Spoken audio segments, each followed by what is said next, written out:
Governor Ralph Northam wants to legalize marijuana for recreational use in Virginia, and it will make the Commonwealth the first state in the South to make this move. Our Tracy Sears tells us how families that have faced addiction are handling this announcement.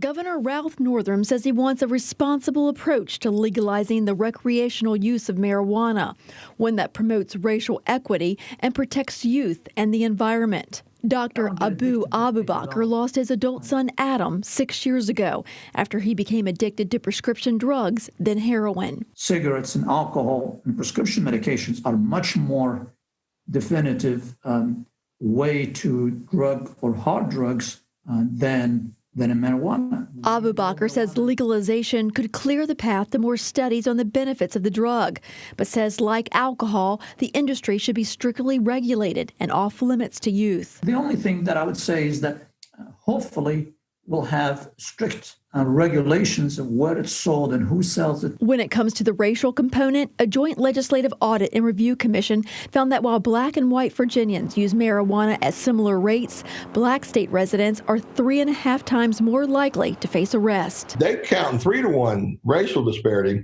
right now. I think it's higher than that.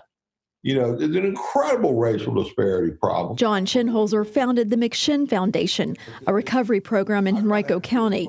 He supports the legalization of marijuana. And what I've seen, since I started this recovery organization, the people who smoke pot, they do less damage to themselves in the community than the ones that do opiate, benzos, and alcohol. But opponents, including Smart Approaches to Marijuana, a Virginia-based group, says the legalization of marijuana could result in the creation of an addiction-for-profit industry that targets minorities and young people. That was our fear back in the day. Once afraid that marijuana was a gateway drug, Ed and Debbie Rosenbaum say they have a change of heart now that their son is a recovered alcoholic. But I feel like it's a step in the right direction, and I feel like it's just a matter of time before we all decide that this is the lesser. And it's all about harm reduction, I think.